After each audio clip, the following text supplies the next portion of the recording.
Albert Ojwang aliingia kituo cha polisi cha Central akiwa hai na kutoka akiwa maiti. Ushahidi mpya uliowasilishwa mahakamani Jumatano na mamlaka huru ya usimamizi wa polisi IPOA umeonyesha jinsi maafisa watatu wa polisi waliomsafirisha kutoka kituo cha polisi cha Central hadi hospitali ya Mbagathi usiku wa tarehe 8 Juni mwaka 2025 hawakuonyesha haraka yoyote ya kumtafutia huduma za dharura baada ya kufika hospitalini. Je, Albert Ojwang alikuwa tayari amefariki kabla hata ya kufikishwa hospitalini? Mwanahabari Francis Ontoma anatukunjulia jamvi la KTN leo na taarifa hiyo. Wakiwa wamenyamaza na wakionekana kusononeka, aliyekuwa afisa mkuu wa kituo cha polisi cha Central, Samson Talam, pamoja na washtakiwa wenzake waliketi kimya, huku video za CCTV zikionyesha hatua kwa hatua dakika za mwisho za Albert Ojwang.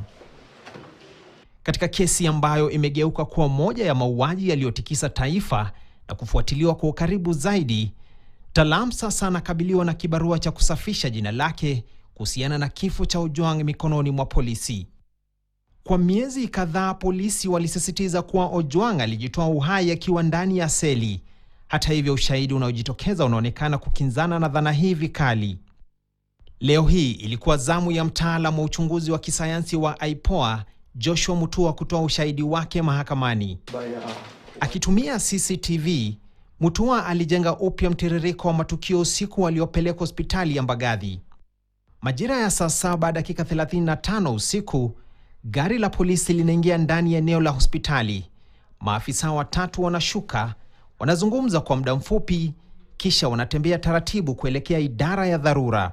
Wachunguzi wamehoji ukosefu wa haraka, wakisema kuwa iwapo Ojwang alikuwa akihitaji matibabu ya dharura, mwenendo wa maafisa hao hauonyeshi hali hiyo. Kisha maafisa hao wanaonekana wakizungumza na afisa mmoja wa hospitali.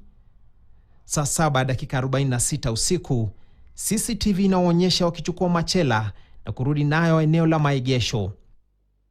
Ifikapo saa 7:58 usiku, kwa msaada wa mtu wa 4, Ojwang anawekwa kwenye machela na kusukumwa hadi ndani ya hospitali. Baada ya taratibu fupi za kitabibu, CCTV inaonyesha maafisa hao wakimtoa Ojwang dakika 11 tu baadaye. Ni baada ya takriban dakika 37 tangu afike Mbagathi, Ojwang anasafirishwa tena, wakati huu akipelekwa moja kwa moja katika chumba cha kuhifadhi maiti cha City.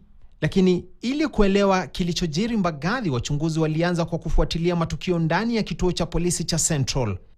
Video za CCTV zilimrekodi Ojwang akiwasili saa 3 usiku akiwa hai, akitembea mwenyewe na akiwa na ufahamu kamili.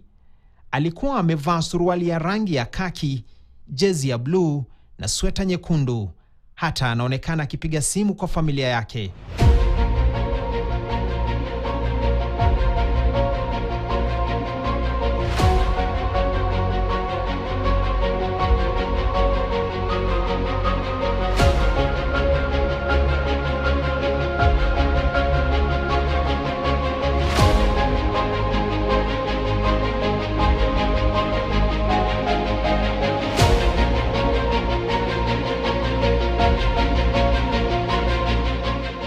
Albert Ojwang alikamatwa nyumbani kwake Homa Bay tarehe 7 Juni mwaka 2025 kabla ya kusafirishwa hadi kituo cha polisi cha Central Nairobi.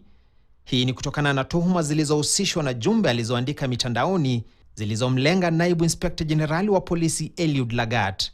Kesi hiyo itaendelea kusikilizwa mwezi Disemba. Ikiwa ni mwaka mmoja tangu mauaji katili ya Albert Ojwang mikononi mwa polisi, familia yake bado inaelekeza macho yake hapa katika idara ya mahakama kuona ikiwa wataweza kupata haki ya mwana wao. Francis Ontoma, KTN, katika mahakama ya Kibera, Nairobi. Tusalie mahakamani ambapo kulikuwa na mtikiso tofauti. Matumaini ya chama cha